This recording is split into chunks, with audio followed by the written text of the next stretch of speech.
Halo CS, apa kabar? Sehat-sehat terus dong ya. Kali ini kami mau story-story lagi tentang dua pria, tapi profesi keduanya ini sangat bertolak belakang. Yang satu agen keamanan, satunya lagi pembunuh bayaran. Si agen keamanan ini harus melindungi si pembunuh bayaran. Mereka terpaksa harus bekerja sama agar si pembunuh bayaran bisa sampai ke pengadilan internasional. Perjalanannya nggak gampang. Karena sepanjang jalan mereka menjadi target tentara bayaran, bukan penjahat bayaran lagi. Ngeri. Ayo langsung aja gaskuy.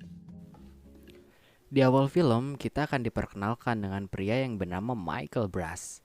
Ia adalah komandan utama agen keamanan Triple A yang bertugas menjaga para klien-klien VIP seperti para pejabat, pembisnis, dan orang penting lainnya. Terlihat Michael lagi prepare bersiap untuk bertugas mengawal klien VIP-nya yang bernama Mr. Kurosawa ke bandara. Sebelum berangkat, ia menyempatkan mencium pacarnya yang bernama Amelia. Di perjalanan, mereka diaping oleh dua mobil agen keamanan lainnya dan satu helikopter untuk memantau situasi. Aman dong ya pastinya, apik gini pengawalannya juga. Sesampainya di bandara, Mr. Kurosawa berterima kasih atas pengawalannya. Terlihat Michael pun bertindak sangat profesional. What's our motto? Asik kieunya. Pas kliennya udah masuk pesawat, boom. Michael hanya bisa bengong dengan apa yang terjadi. Para agen keamanan ini pun langsung mengamankan lokasi, kecuali Michael yang masih nggak percaya. Scene mengajak kita ke 2 tahun ke depan, di mana Michael Brass ini menjadi pribadi yang gak se-high dulu. Tapi ia masih dipercaya para klien untuk jadi bodyguard. Yang jadi masalah, kliennya nggak sekelas dulu. Sekarang ia mengawal pecandu narkoba yang bernama Silver. Yang gak berubah dari Michael Brass ini cuma keprofesionalannya. Mr. Silver menawarkan untuk pergi menggunakan mobilnya, tapi Michael menolak dengan alasan lebih baik jika tidak menggunakan mobil yang mencolok. Saat sedang berjalan, Michael menelepon pihak kepolisian, mungkin karena nggak segagah dulu kali ya. Polisi ini menjawab dengan kata-kata yang kurang enak. Tapi Michael tidak menganggapnya hinaan, dan ia berusaha untuk profesional. Two more in the south stairwell. On the roof, you're going to find another who's going to need some dental work. In the alley, and one on the number 3 elevator. Ternyata sebelum ke atas, Michael telah menghabisi orang yang berniat membunuh kliennya. Widih, keren-keren. Ia juga memberitahu ada bom di mobil kliennya. Belum selesai bicara, bom itu udah meledak. Dan Michael dengan cuek bilang, Check that. Make it the fire department. scene berpindah ke Belarusia. Di sini terlihat konvoi militer yang dipimpin oleh Presiden Dukovic. Mereka menemui profesor yang bernama Asimov. Mereka mendatangi profesor karena Presiden Dukovic menganggap universitasnya menentang pemerintahannya sekarang. Mereka pun membunuh anak beserta istrinya dan ternyata Profesor Asimov ini lagi memberikan kesaksiannya di Pengadilan Internasional Belanda. Profesor Asimov ini menceritakan kejadian yang ia alami. Tapi sayang semua kesaksiannya ditolak karena tidak adanya bukti. Susah lah ya lawan orang tinggi mah. Kembali ke Inggris, terlihat napi berkulit hitam yang bernama Darius Kincaid. Ia ditawari Interpol buat jadi saksi atas apa yang telah dilakukan Dukovic di Pengadilan Internasional Belanda dengan imbalan istrinya akan dibebaskan dari penjara. Nah, Darius ini seorang pembunuh bayaran dengan akurasi tembaknya bisa dibilang 98% kali ya. Darius Kincaid juga telah menerima 24 tuntutan dari 10 negara atas pembunuhannya. Anjir, ngeri oge. Di hari pemberangkatan, semua tim elit Interpol dipersiapkan untuk mengawal keberangkatannya ke Belanda. Kenal wanita ini nggak? Nah loh, nggak asing ya? Yap, dia adalah wanita yang pernah tidur dengan Michael Brass. Wanita ini bernama Russell, agen Amelia Russell. Dia yang memimpin pengawalan Darius menuju pengadilan internasional Belanda. Di sini Darius Kincaid keberatan dengan pengawalannya. Ia beralasan karena semua saksi yang akan melawan Presiden Dukovic pasti terbunuh sebelum datang ke pengadilan. Tapi Interpol hanya mengirimkan beberapa polisi amatir untuk mengawalnya. Kincaid di sini meminta agar ia datang sendiri aja daripada para Interpol ini merepotkan di jalan. Cengos kieu. Wakil kepala Interpol ini menjelaskan kalau operasi ini rahasia. Tentu Darius lega mendengarnya dan teman pria agen Russell ini menambahkan, We're more than prepared for any assault. Prepared for that assault, motherfucker? Deden dong. Mereka hanya memiliki waktu 27 jam untuk sampai di pengadilan. Tanpa membuang waktu lagi, mereka pun berangkat. Baru juga jalan beberapa blok, pasukan ini terlihat was-was karena mendengar tong proyek jatuh. Ya iyalah, panik. Dan ini mah bukan lagi berurusan sama penjahat kelas kakap, tapi ngelawan pimpinan negara, bayangin. Ya otomatis yang turunnya bukan para penjahat lagi dong ya, tapi para tentara yang pro pemerintahan Presiden Dukovic. Ngeri gak sih anjir? Tapi lihat si Darius mah malah ketawa. If he hit the shot, it wasn't meant for you. Dan bener aja pas lewat blok selanjutnya, boom. Bom sudah terpasang di mobil yang terparkir. Para tentara ini pun langsung mengepung mereka dan menembaki pasukan elit Interpol. Para pasukan elit ini pun dihabisi sampai akhirnya finishing. Mereka membuka mobil lapis baja untuk membunuh sang saksi mata Darius Kincaid. Berhasil sih ya ngebukanya, tapi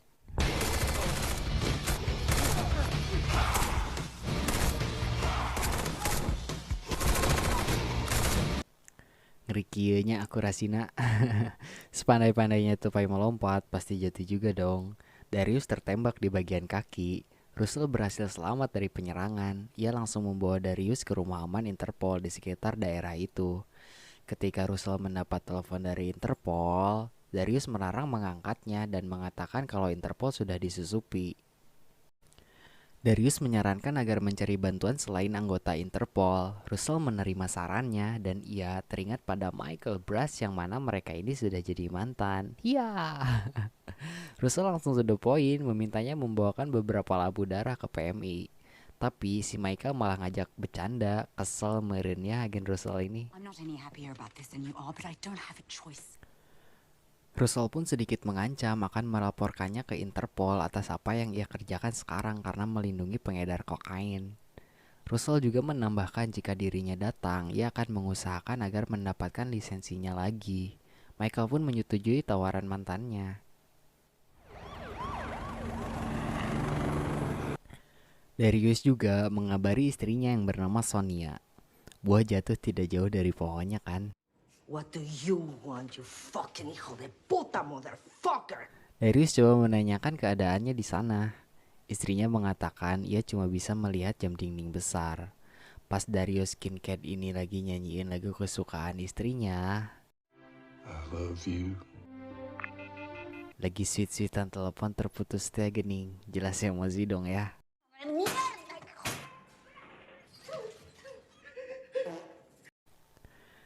Scene kembali kepada Michael Brass yang membawakan labu darah untuk Darius Kincaid. Sesampainya di rumah aman Interpol, Michael sama Russell malah geluh ngedebatin masa lalunya. Michael menyangka kliennya dibunuh oleh Interpol karena ia telah menyebutkan nama kliennya pada Russell. Tapi Russell membantahnya, bukan ia yang melakukan. Sell the car. I never Depreciation used is you. so much I that you just left you. Because you couldn't forgive me for something I didn't even do. Pas Michael mau nemuin Darius, What the fuck?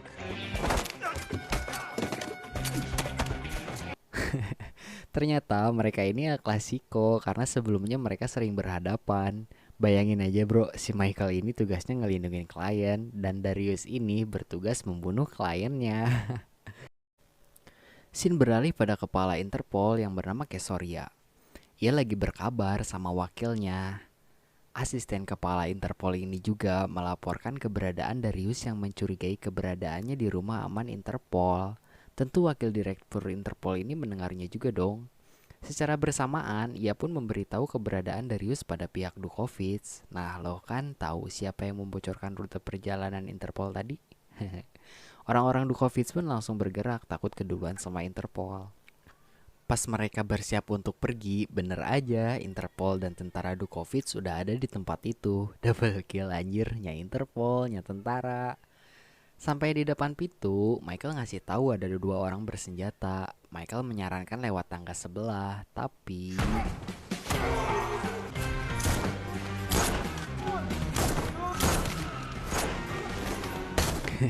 Digaskeun dong 55 mayat edan teu. Ngeri. Karena mendengar suara tembakan, Interpol pun langsung bergerak sampai akhirnya Michael dan Darius terpojok di atas gedung. Pas Michael lagi nyaranin cara lain, wing, jelang-jelang. Ketika mereka berhasil lolos, Michael menyangka mobilnya saat ini pasti sudah dilacak dan memutuskan untuk melanjutkan perjalanannya menggunakan mobil lain. Ketika Darius terbangun dari tidurnya, ia menanyakan jalannya. Michael menjawab mereka pasti sudah mengetahui jalur utama, makanya ia mengambil jalur memutar. Darius di sini meminta berhenti untuk buang air kecil. Pas Michael nengok ke belakang, Darius sudah ngilang. Michael turun dari mobil untuk mencarinya, tapi si Darius ini kembali ke mobil dan berniat meninggalkan Michael. Untungnya si Michael cerdas. You think I'm a fucking idiot? Pas lagi debat, tiba-tiba ada yang menembaki mereka dari belakang. Darius meminta Michael untuk memancing perhatiannya agar ia bisa melihat berapa jumlah mereka. Pas sudah tahu mereka berjejer, dalam hitungan 3, Darius meminta Michael menembak ke arah jam 11. Baru juga hitungan 1. One.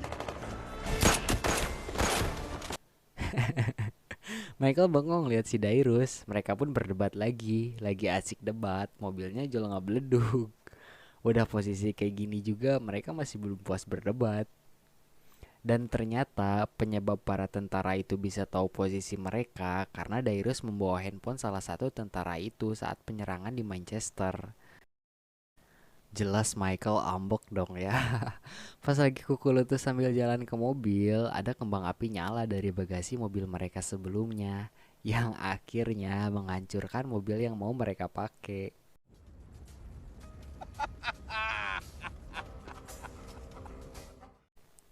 Mau gak mau ya mereka harus jalan kaki dong. Di perjalanan hokinya ada mobil lewat. Pemilik mobil itu pun menawarkan mereka tumpangan. Sesampainya di perbatasan, akhirnya mereka bisa menyeberang dan ini masih setengah perjalanannya. Mereka mampir di kediaman Michael yang berada di Amsterdam. Darius meminta izin buat ke kamar mandi. Pas Michael udah selesai prepare, ia mengecek kamar mandi, tapi Darius sudah ngilang. Ternyata ia lagi santuy aja gitu beli bunga. Yang jadi masalah di sini, Interpol dan para tentara bayaran juga udah standby nunggu Darius. Cuek gini ya, lihat jalannya juga. Beda preman pasar mah. Untungnya Michael ngikutin dari belakang, kalau nggak tahu tah. 3 tentara yang mau ngebokong Darius ini pun disingkirkan Michael.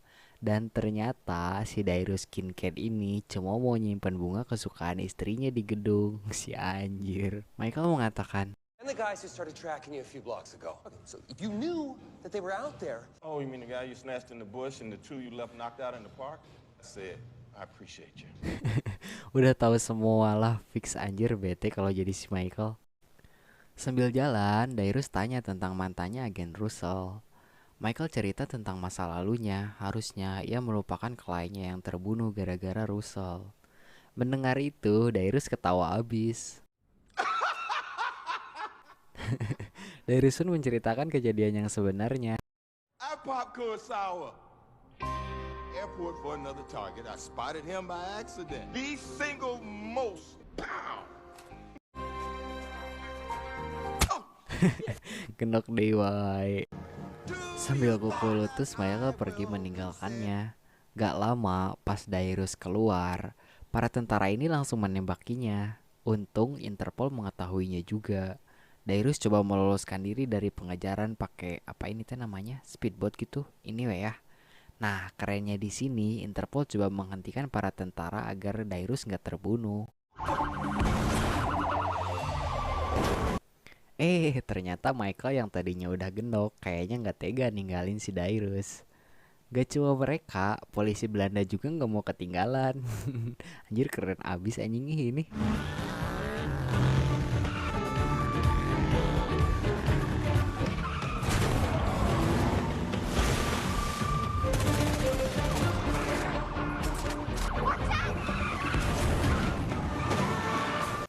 Sampai akhirnya Darius ditunggu oleh RPG. Dan ngeng, Michael menyelamatkannya, tapi Michael yang tertangkap. Ia pun dibawa ke suatu tempat untuk diinterogasi. Mereka menanyakan keberadaan Dairus. Michael udah ngejawab jujur kalau Dairus ada di belakang. Disangka bercanda meureun ya.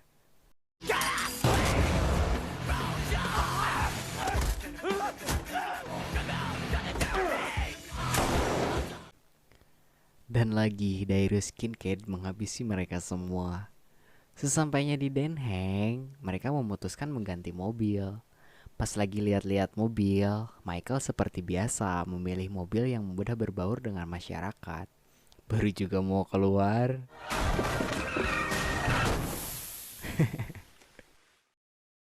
Di sisi lain, para penuntut Dukovic dan para Interpol lagi nunggu saksi kunci Dairus Kincaid. Tidak lama, Michael menelepon Russell. Michael meminta maaf atas apa yang telah ia lakukan selama ini. Bersamaan dengan itu, mereka diikuti 2 mobil di belakangnya. Dan pas Michael mau ngungkapin perasaannya,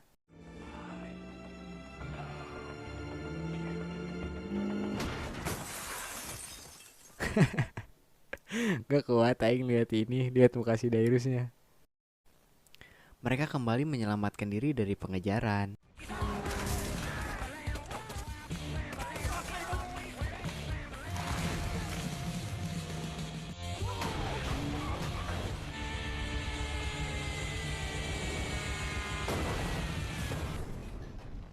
Akhirnya mereka bisa lolos dari pengejaran itu. Pas udah sampai depan pengadilan, lihat mobilnya bro. Kacau. Is this what we've been waiting for? Pas mau masuk, petugas menyuruh Dairus mengosokkan saku. Ketika hakim akan mengetuk palu memutuskan saksi tidak ada, boom, mereka datang. Your Honor, I present Darius Kincaid. Dairus bersaksi dan memberikan bukti semua kekejaman Presiden Dukovic yang membantai penduduk desa.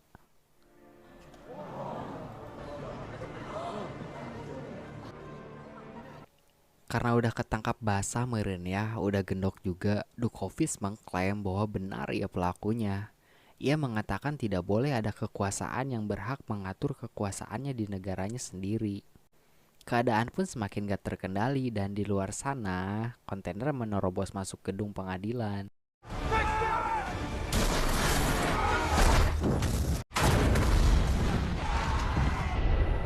Di dalam gedung udah gak karuan.